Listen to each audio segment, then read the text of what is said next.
Il est minuit tout pile, et là, c'est la dernière vidéo concernant les règles, enfin. Enfin, peut-être, hein. Les règles de Field of Eternia, puisqu'en fait, les règles de Field of Eternia, on ne cesse jamais de les consulter. Il nous reste à voir les cartes soutien. Après, oui, ça, j'aurais pu le placer, équipement, sort et véhicule, j'aurais pu le placer au début du bouquin. Là, je pige pas. Et puis, enfin, terminer la partie. Après, il y a des variantes. Les variantes, on en reparlera ultérieurement si vraiment vous souhaitez approfondir. J'ai placé Triclops, hop, on se délirait avec lui tout à l'heure.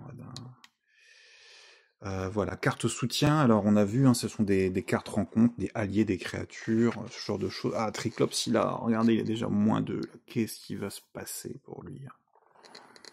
Espérons qu'il trouve un bon soutien. Toutes les cartes soutien peuvent être données et échangées librement entre les héros amis dans le même lieu en utilisant l'action gratuite échanger. Oh tiens, on fera un exemple.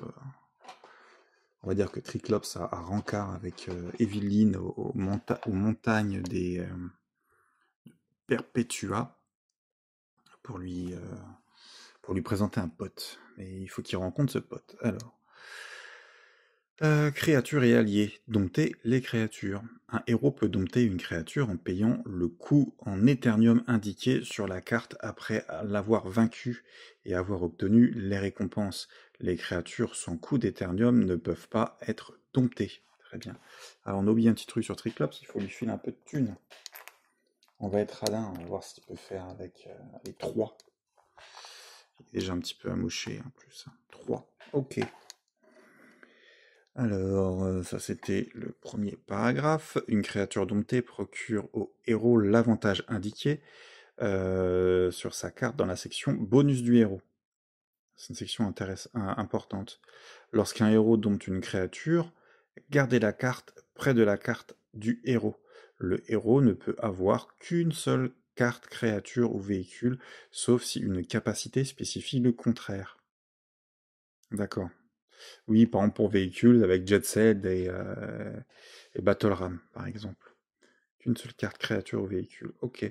Si un héros possède déjà une créature ou un véhicule, qu'il souhaite dompter une créature, il doit défausser la créature ou le véhicule qu'il possède déjà. Bah oui, bien sûr, on ne fait pas le cumul des mangas. Des mandats. Oh là là. Allié gagné. Lorsqu'il pioche dans un paquet de cartes contrées sauvages, les héros peuvent trouver des alliés pouvant se joindre à eux, offrant aux héros l'avantage indiqué sur la carte dans la sélection bonus du héros, comme on l'a vu précédemment. Les répétitions, c'est horrible. Un héros ne peut avoir qu'une seule carte alliée, sauf si une capacité spécifie le contraire. Si un héros veut gagner une nouvelle carte alliée, il doit défausser son allié précédent. D'accord, après les équipements, tout ça, on va survoler. On l'a déjà vu plusieurs fois. Très bien, alors Triclops. Hop, on va regarder, il a pas de véhicule, il a que dalle. Alors lui, pour le cumul des mandats, il est tranquille. C'est vraiment le Triclops 2000X, hein. Ça se fait plaisir, il est beau. Quand on regarde la...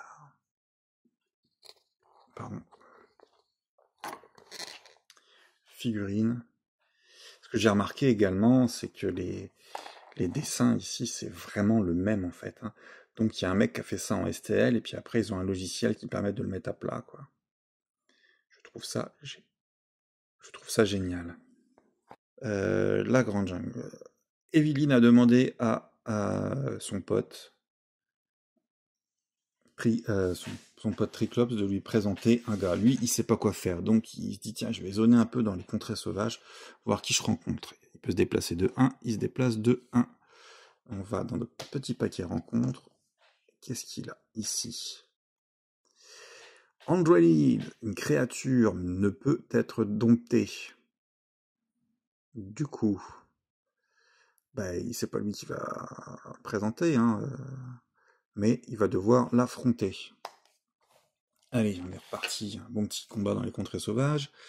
Il a 7. Alors moi, je prends 7 dés. Hop. 7 dés contrées sauvages.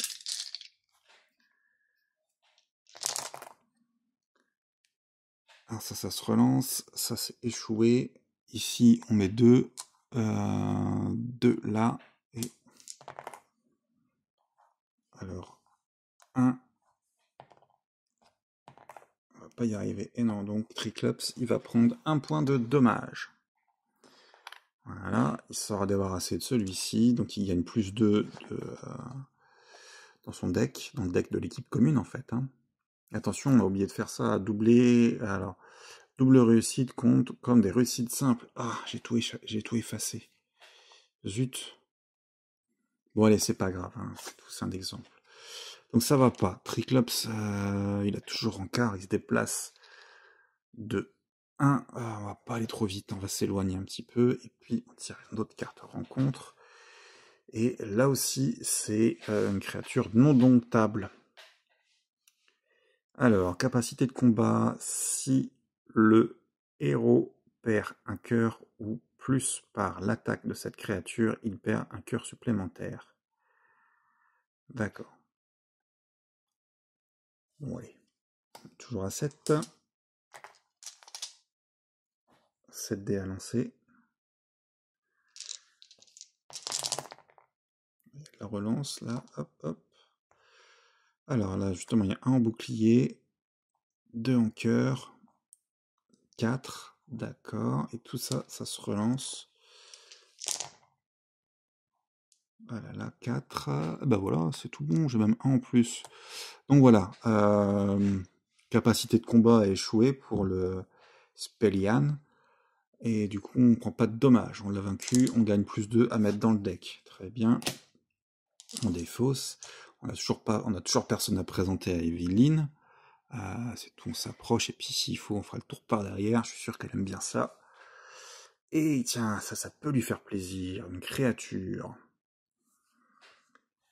Alors, une créature n'est pas un allié, mais c'est pareil, ça revient au même. Donc, ben là, moi, je fais partie des Evil Warriors, Pantor. Du coup, je paye 2 en Eternium. Ah, mais elle va pas faire grand-chose. C'est un beau cadeau, mais elle veut un rencard. Du coup, non. Parce que si je paye 2 en Eternium pour l'avoir, eh ben, ça va pas le faire. Après, je risquerais de plus avoir d'Eternium pour... du coup, bah voilà, j'en sais rien. Cette carte-là, c'est vrai que dans une situation comme ça, en rencontre contre sauvage, si je le souhaite pas, eh ben, c'est tout, je le combats pas Pantor. Et puis voilà. Je retire pas de carte. Il fait le tour, hein, comme il disait. Allez, c'est presque la dernière chance. Là. Ah là, il va falloir se fighter là encore. Green Tiger. Ah, il peut dompter. Il peut dompter. Mais là, c'est pareil. Le Green Tiger, c'est pas Gringer. Hein. Il est... On n'est pas obligé de le combattre. On peut si on veut, mais on n'est pas obligé de le combattre. Même scénario. Il va un peu plus loin, là. On va faire tout le tour de la zone. Ici. Ça va être encore un combat. Je crois que je vais pas tomber sur la carte que je veux. Hein. Décidément, c'est pas fait exprès. Alors, 3, 1, 2. Hop là. Alors, capacité de combat. Toujours à bien lire avant. Hein. Capacité de combat. Seules les doubles réussites peuvent être affectées à la valeur d'attaque de cette créature. Seules les doubles réussites. Ok, c'est ce qu'on avait tout à l'heure qu'on a oublié. Donc là... Ah quoi? Seules les doubles réussites, c'est l'inverse. Seules les doubles réussites peuvent être... Ah d'accord, là, ok. Et du coup, bah, il en faut 2 alors que c'est un nombre impair. Vous voyez les petits malins? Quoi qu'il arrive ici, on risque vraiment de prendre un point de dommage en fait. C'est vachement subtil. Parce que je dois mettre une double réussite pour faire 3. 2 doubles réussites. Ok, bon, c'est tout. On va le faire. Hein. Les dés sont lancés et c'est pas terrible. Alors, ici j'ai 1. D'accord, double réussite pour... Alors, je vais garder ça de côté et je vais relancer ces deux-là. Aïe aïe aïe. C'est pas top ça. Hein. Alors 2 pour les cœurs et enfin ça. Et je prends 2 points de vie du coup. Mais je l'ai battu. Hop. Il me reste que... Vous faites le calcul vous-même. Hop. Mais voilà, j'améliore encore mon petit deck. Bon. J'aurais presque fait tout le tour des montagnes de Perpetua. Comment dire, Evie me demande un petit peu ce que je fais. Il est à la bourre, le gars. Orco. C'est pas lui que... Ah, va vraiment pas trouver ça drôle. Alors, Orco, bah, on va se le fighter aussi. Hein. Il est un peu plus costaud. Alors, bonus du héros. C'est un exemple. Par exemple, si j'avais pris des Raman ou un autre, Orco, bah, il apporte ça. C'est un allié bonus de héros. Comme action gratuite, lancer 2 dés sur au moins 2 symboles de réussite. Relevez la première carte du paquet de sorts. S'il s'agit d'une carte combat uniquement, prenez-la dans votre main. Sinon, résolvez-la immédiatement, comme si vous l'aviez joué de votre main. C'est plutôt cool. Sur 2 blancs, défaussé Orco. Ah, merde. Ouais, allez, petites bastons.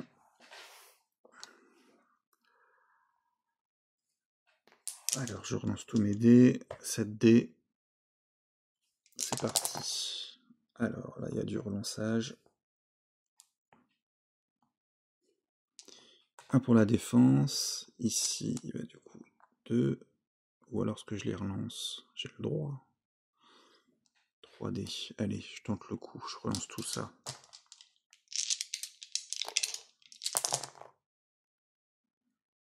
Ouais. Alors. 2. 3. Ok. 3, 1. Et ici, j'ai déjà 2 sur les 4. J'ai ça à relancer. Ok. Pardon. Il faut que je refasse 2 pour pas prendre de dégâts.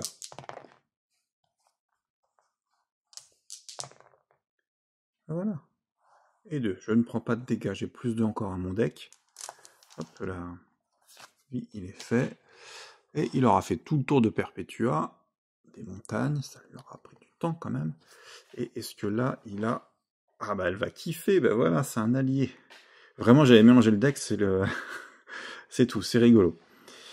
Du coup, là, je dépense 2. Hop là. 2 Eternium. Et du coup, je m'en fais un allié à Triclops. Qu'est-ce que ça lui apporte? En allié, bonus de héros, gagner plus 1. Bon, ça aurait été bien de l'avoir au début du combat, là. Tout au début du scénario, ça nous aurait fait 8 dés au lieu de 7. Une fois par combat épique, immédiatement après avoir perdu au moins un cœur, le héros ennemi ou la créature épique ennemi perd 1. Alors, donc en fait, gagner plus 1 encore. Point. D'accord. Après, une fois par combat épique, immédiatement après avoir perdu un cœur, le héros ennemi ou la créature épique ennemi perd 1. Ok. Une fois par combat épique seulement. Ok, bah c'est plutôt intéressant. Ouais, c'est pas le rencard de l'année, mais la mission est accomplie. Du coup, hop. Ah, salut ma belle. Bah écoute, je te présente Whiplash. Quoi? C'est quoi ce gros lézard dégueulasse? Ouais, mais regarde, il t'offre des cœurs. Il est sincère. Ok, voilà pour les cartes de soutien. Et puis, ça nous a permis de réviser aussi les combats dans les contrées sauvages, qui sont très agréables, comme je le disais, j'aime bien. On s'est bien déliré pendant ce petit quart d'heure. Rapidement, allez, équipement, essor, véhicule, équipement, les cartes équipement, confèrent aux héros les capacités, babi. Du coup, je vous laisse mettre pause et lire ça de votre côté si ça vous intéresse. Les armures et les artefacts offrent un avantage permanent tant que les héros en équipés. Les cartes consommables ont un effet unique. D'accord, donc les armures comme le bouclier, par exemple, c'est un artefact permanent. Carte armure ou un sous-type tel que corps, tête. Ok, chaque héros peut avoir une seule carte armure, baby. Pas des armures les unes par-dessus les autres. Oh, ça pourrait se faire si on a pour pas en cuir en dessous de la Battle Armor. Héros ne peut avoir qu'un seul artefact, équipe à la fois, toutes les autres y compris. Ok. Les sorts, sauf indication contraire, un héros peut détenir un maximum de 2 cartes sorts. Les cartes sorts ne sont pas conservées dans le paquet du héros, mais doivent être gardées cachées près de la carte du héros, d'accord. Après utilisation, les sorts sont placés dans leur défaut, baby. Ok, donc il faut les avoir en mémoire en plus, les sorts. Hein. Si 2 sorts peuvent être joués en même temps, le joueur actif détermine l'ordre de la résolution. Il existe 2 types de sorts. Très bien, plateau, tiens non. Alors, les sorts du plateau sont utilisés pendant le tour d'un joueur et en dehors des combats. Si une cible n'est pas spécifiée, le héros qui utilise ce sort considéré comme la cible. Ok, bah... Je vois pas trop ce que ça veut dire par là, mais bon. Combat. Sorts de combat sont utilisés pendant les combats, bah oui, épique. Ok. Et après, les véhicules, on peut posséder 15, sauf indication contraire. Les véhicules offrent divers bonus, notamment nombre supplémentaires de points de déplacement d'action. Ils sont tachés auprès des forgerons et conservés près de la carte héros qui achète les véhicules. Si un héros possède déjà une créature ou un véhicule et qu'il souhaite acheter un nouveau véhicule, il doit défausser la créature ou le véhicule qu'il possède déjà. Ok. Très bien. Et dernier paragraphe, avant de terminer la partie, véhicule avec un sous-type vol accorde au héros la capacité de voler, on l'a vu déjà. Un véhicule avec un bonus de +1, Astérix accorde le bonus uniquement si la condition de la carte est remplie. Très bien. Voilà, pour terminer la partie, la 4e case d'événement marque la manche finale du jeu. Si un boss est toujours en jeu à la fin de la manche finale, chaque équipe perd la partie. Bah, je l'ai pas là, mais on parle... Hop. On parle de la case d'ici. Je sais pas si vous voyez la dernière case avec le crâne, ici, près du cratère de Hiro.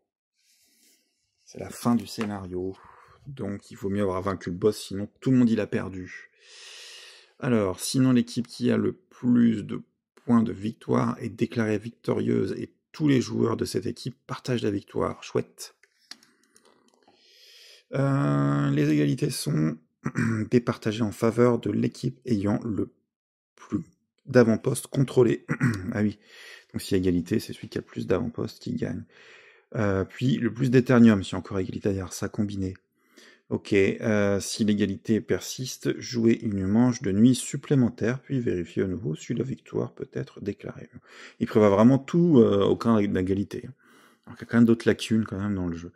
Dans la rare situation où la partie est toujours à égalité après 7 manches supplémentaires, chaque équipe doit simultanément choisir secrètement un héros. Les 2 héros sélectionnés s'affrontent lors d'une manche de combat épique. On dit bien une, hein. Le vainqueur étant déclaré comme d'habitude, et son équipe gagne 1 point de victoire parce qu'il départage tout. Ok, on aura vu les règles de Field of Eternia. Hop, plutôt sympa. Alors après, voilà, variante, il y a le mode coopératif solo, c'est si on veut jouer tout seul ou à 2 dans une même équipe contre tout seul, en fait, contre le scénario lui-même, avec des cartes ennemies qui servent à résoudre les combats épiques. Elles sont très très dures à jouer. Mise en place, niveau de difficulté, hein, ça c'est plutôt sympa, c'est un niveau de difficulté qui est... comment dire, ouais, on peut varier le niveau de difficulté, mais ça reste super dur au niveau des combats, quoi qu'il arrive. Bah, ça, on nous explique un petit peu comment ça marche, et puis après, le mode escarmouche. Alors, mode escarmouche, un mode, ouais, c'est pareil, c'est plus axé vers la baston, c'est moins scénaristique, mais c'est plutôt sympa. C'est des parties qui vont un peu plus vite, en fait, je l'ai fait qu'une seule fois. Le cahier se finit par un glossaire, et puis les crédits de ceux qui ont bossé dessus. Voilà, on aura tout, absolument tout vu. Si vous avez des questions, je prendrai toujours un malin plaisir à répondre à tout le monde. Et puis, la prochaine vidéo qui sera dédiée à Field of Eternia, ce sera dans la prochaine entre-deux vagues, et on ouvrira des boîtes. Puis après, on regardera rapidement le livret de scénario. Je vous remercie d'avoir suivi toutes mes vidéos et on se dit à très bientôt.